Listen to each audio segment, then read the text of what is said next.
अच्छा तो ये मियां साहब को कहना चाहिए था कि वोट एक्सटेंशन को वोट दे, उनको भी तो नहीं कहना। मैं दाता ज़रूर बैठा हूँ, नहीं कहना चाहिए था। वही शख्स है जिसने इनको ललकारा था, उनको वर्गलाया गया है, उन पे झूठ बोलते हैं, उनके साथ उनके साथ फ्रॉड करते हैं मियां नवाज शरीफ के साथ। कसम खुदा की इस पाकिस्तान को अगर नवाज वाले वही हैं जो इधर से जाते थे। जी मैं उनके नाम लेता हूँ और मैं नाम लेता हूँ। वर्गलाने वाली वही टीम है जो जा के घोड़े पड़ दी, मियां साहब इस तरह कर लिए थे, हो जाएगा वो और दस्ते नहीं थे आगे कहने। जो भी है वो नवाज शरीफ साहब को बताना चाहिए किसने ये गलत फैसला करवाया। 28 नवंबर के बाद हुकूमत मिली, पहले आपके पास हुकूमत नहीं थी। ये बात, ये पहले भी तो हुकूमत तो थी, तो फिर आपने ऐसी हुकूमत क्यों ली?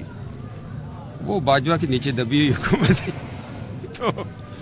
तो फिर ऐसी हुकूमत की क्या जरूरत थी जो दबी? ये एक जिम्मेदारी थी, अगर न लेते तो मुल्क श्रीलंका बन रहा था, तबाही हो रही थी। फिर हमें ये तो नहीं कहना चाहिए कि 28 नवंबर के बाद मिली। जी ये सियासतदानों का पता ठीक खेला उन्होंने कि आगे चल पड़े और काम को ठीक कर लिया। इलेक्शन हो जाएंगे टाइम पे ये 2 सूबों में? नहीं होने चाहिए। हमारे सूबे के हालात ही हैं, आप इलेक्शन करवाएंगे, अरबों रुपया जो है इलेक्शन पे लगेगा। तो पहले भी लगता है। तो फिर आज हालात देख लेना, डॉलर फिर 300 को जाता है ना। बात तो ये। तो फिर अक्टूबर में भी इलेक्शन नहीं होंगे? मैं तो कहता हूँ आप इकट्ठे 2025 में करवाएं, इकॉनमी को सीधा करें। मिफ्ता इस्माइल को आपने नाराज कर दिया, वो भी तो काम कर रहे थे। मिफ्ता मेरा भाई है, मैं उसके बारे में कुछ नहीं कहूँगा। मैंने नाराज नहीं किया। मैं तो मिफ्ता ने कहा कि सफदर 58 का हो गया है, तो मैंने कहा तुम्हें किसने बताया? तो मैंने कहा मैंने रिजाइन नहीं कर दिया। मैं कहा एक भाई का दिल न दुखे, तो मैंने यूथ को छोड़ दिया। शाहिद खाकान अब्बासी, वो बहुत अजीम इंसान है, शाहिद खाकान अब्बासी। उसने 12 अक्टूबर के बाद जिस जवामर्दी से मुशर्रफ का मुकाबला किया, अटक किले में रहा, जो शाहिद खाकान अब्बासी भाई है हमारा बड़ा, उसकी ज़ात से ओहदे बहुत नीचे रह गए। उसको ओहदों की ज़रूरत ही नहीं है। वो अपनी ज़ात में एक लीडर है और वो ओहदे तकसीम करने वाला है। इमरान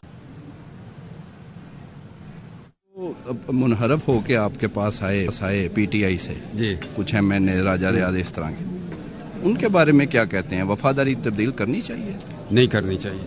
जिसके साथ खड़े हो, गर्म पानी है, ठंडा पानी है, जेल है, अडयाला है, नैप है, खड़े हो जाओ। फिर ये क्या बात हुई कि जीतो तुम इमरान के टिकट पे और तुम्हें इक़्तिदार नजर आए, तुम इधर आ जाओ। मैं नजरिए के उस वक्त भी खिलाफ था और आज भी मैं खिलाफ। मैं तनख्वाह आपके चैनल से लूँ, काम दूसरों के लिए करूँ, ऐसे तो नहीं होना चाहिए।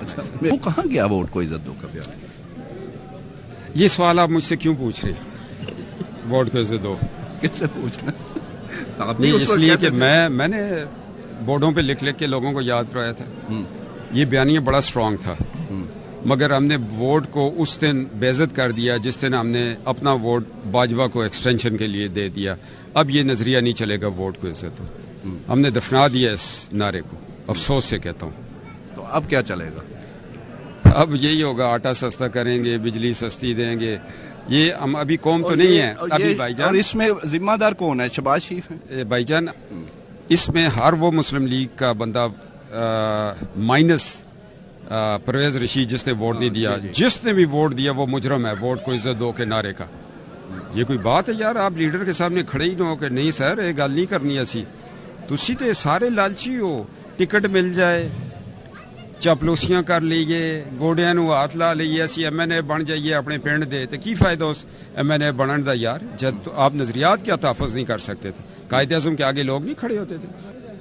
सीना उमर फारूक रज़ी अल्लाह तआला अन्हु से नहीं पूछ लिया था सलवार कमीज कैसे बनी है? अच्छा, तो ये मियां साहब को कहना चाहिए था कि वोट एक्सटेंशन को वोट दे, उनको भी तो नहीं कहना। मैं दाता ज़रूर बैठा हूँ, नहीं कहना चाहिए था। वही शख्स है जिसने इनको ललकारा था, उनको वर्गलाया गया है, उन पे झूठ बोलते हैं, उनके साथ उनके साथ फ्रॉड करते हैं मियां नवाज शरीफ के साथ।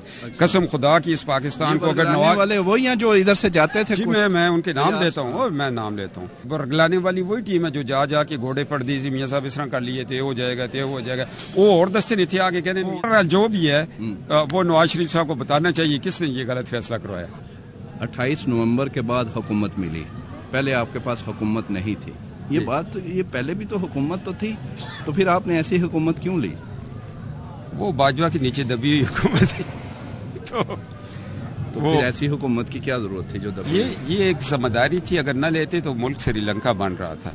تباہی ہو رہی پھر ہمیں یہ تو نہیں کہنا چاہیے کہ 28 نومبر کے بعد ملی. جی یہ سیاستدانوں کا پتہ ٹھیک کھیلا انہوں نے کہ آگے چل پڑے اور کام کو ٹھیک کر لیا. الیکشن ہو جائیں گے ٹائم پہ یہ 2 صوبوں میں؟ نہیں ہونے چاہیے. ہمارے صوبے کے حالات یہ آپ الیکشن کروائیں گے اربوں روپیہ جو ہے الیکشن پہ لگے گا. تو پہلے بھی لگتا ہے. تو پھر آج حالات دیکھ لیں نا, ڈالر پھر 300 کو جاتا ہے نا. بات تو یہ. تو پھر اکتوبر میں بھی الیکشن نہیں ہوں گے؟ میں تو کہتا ہوں آپ اکٹھے 2025 میں کروائیں, اکانومی کو سیدھا کریں. مفتاح اسماعیل کو آپ نے ناراض کر دیا, وہ بھی تو کام کر رہے تھے. مفتاح میرا بھائی ہے, میں اس کے بارے میں کچھ نہیں کہوں گا. میں نے ناراض نہیں کیا. میں تو مفتاح نے کہا کہ صفدر 58 کا ہو گیا ہے, تو میں نے کہا تمہیں کس نے بتایا؟ تو میں نے کہا میں نے ریزائن نہیں کر دیا. میں کہا ایک بھائی کا دل نہ دکھے, تو میں نے یوتھ کو چھوڑ دیا. شاہد خاقان عباسی وہ بہت عظیم انسان ہے, شاہد خاقان عباسی. اس نے 12 اکتوبر کے بعد جس جوان مردی سے مشرف کا مقابلہ کیا, اٹک قلعے میں رہا. جو شاہد خاقان عباسی بھائی ہے ہمارا بڑا, اس کی ذات سے عہدے بہت نیچے رہ گئے. اس کو عہدوں کی ضرورت ہی نہیں ہے. وہ اپنی ذات میں ایک لیڈر ہے اور وہ عہدے تقسیم کرنے والا ہے. عمران صاحب اس دن میں نے ایک بیان دیا, میں اس پہ تھوڑا رنجیدہ ہوں. اگر عمران صاحب کا دل دکھا, میرا متن یہ تھا ان کی ذاتی زندگی پہ مجھے اٹیک نہیں کرنا چاہیے تھا, کیونکہ میں ان کی روحانیت نے مجھے ایک میسج دیا. ہر ایک کی زندگی میں کمی پیشی ہوتی ہے, ہمارے اندر بھی ہیں. کوئی تنظیم سازی میں پھنس گئے, کوئی ننگے پکڑے گئے, کوئی ننگے ہوتے ہوتے پکڑے گئے. تو اس کا ذاتی معاملہ, اگر ہم اس کے ذاتی معاملے پہ اٹیک کریں گے تو پھر اپنوں کو کہاں لے کے جائیں گے؟ گاندھ ہر طرف ہے بھائی صاحب. مقابلہ سیاست کا سیاست سے دینا چاہیے. اگر وہ بندہ اس پہ انگلی اٹھا سکتا ہے جس کا اپنا کردار جو ہے وہ اتنا صاف ہو, وہ اس کو کہے کہ ہم کس منہ سے کہیں, ہم نہیں. تو پھر جب میں بات کرتا ہوں تو مجھے لوگ پیغام دیتے ہیں بھائی جی وہ اس کے بارے میں کی خیال ہے, پھر آنکھیں شرم سے جھک جاتی ہیں. میں کہ یار وہ ذرا تنظیم سازی اوپر سے ہو گئی تھی. اچھا بھائی میں آپ کو بات بتائیے, آپ مجھے پکڑ لیں. یہ بتائیں حمزہ شہباز کیوں ناراض ہے؟ جی حمزہ میرا چھوٹا بھائی ہے, تو آپ نے وہ ناراض نہیں, وہ مجھ سے نہیں ناراض, وہ کسی سے ناراض نہیں. لیکن وہ غائب ہیں. یار ذرا اتنے جیلیں کاٹی, یہ میرے اوپر تو پابندی نہیں. میں بھی دل کرتا تھا جاؤں گھوموں پھروں. تو باقیوں نے بھی کاٹی ہے. وہ پنجاب میں اپوزیشن لیڈر تھے اور غائب تھے اعتماد کے ووٹ میں. آ جائیں گے یار, آ جائیں گے. ہاں ابھی بھی ویسے نہیں آ رہے, راضی کر لیں گے. چلے میں ان کو کہوں گا آ جائیں گے. آپ کے کہنے پہ آ جائیں گے. میں بڑا بھائی ہوں. آپ خود کو پارٹی میں کس جگہ پہ دیکھتے ہیں؟ بھائی صاحب میں کسی جگہ پہ نہیں دیکھتا اپنے آپ کو, نہ میں کبھی زندگی میں خواہش کی ہے. اگر میں اپنی خواہشوں کا غلام ہوتا تو آپ آج چیف سیکرٹری کم از کم خیبر پختونخوا ہوتا, مجھ سے جونیئر ہیں. فوج میں ہوتا تو کم از کم میں میرے ساتھ کے کور کمانڈر ہیں, میجر جنرل ہیں, بریگیڈیئر ہیں. مریم صاحب آپ چیف آرگنائزر ہیں جی, آپ دیکھ رہے ہیں کہ وہ ملک کی وزیر اعظم بن جائیں گی؟ مجھے تو مستقبل قریب میں نظر نہیں آتی, کیونکہ حالات اس طرح 2025 میں الیکشن ہوگا, اور الیکشن کے بعد اگلے 5 سال شہباز شریف صاحب کو اگر ملے تو ملک آگے. نون لیگ کے سینئر رہنما کیپٹن ریٹائرڈ صفدر کا AIY نیوز کو خصوصی انٹرویو آپ نے ملاحظہ کیا, تو اس پر سوال اٹھتا ہے کہ کیا مریم نواز کے گھر سے بغاوت کی آواز اٹھنے لگی ہے؟ کیپٹن صفدر یہ کہتے ہیں کہ مریم نواز ان کو وزیر اعظم بنتی ابھی نظر نہیں آ رہی ہے. ساتھ ہی انہوں نے کہا کہ سیشن کا ووٹ دینا نواز شریف کی بڑی غلطی تھی. نعیم اشرف بٹ ہمارے ساتھ موجود ہیں, ان سے بات کر لیتے ہیں. نعیم, آپ کو انہوں نے انٹرویو دیا, بڑا تہلکہ خیز انٹرویو ہے, مزید کیا آپ کی بات چیت ہوئی؟ جی بالکل, بڑا یہاں انٹرویو, اور آپ دیکھ لیں کہ اس سے بڑھ کے کیا ہونا ہے کہ ان کے شریف فیملی کے گھر کا اہم فرد مریم نواز کے شوہر اور مسلم لیگ نون کے رہنما جو کافی سال مسلم لیگ نون یوتھ کے وہ پورے پاکستان کے صدر بھی رہے ہیں اور بڑے ایکٹیو ہیں.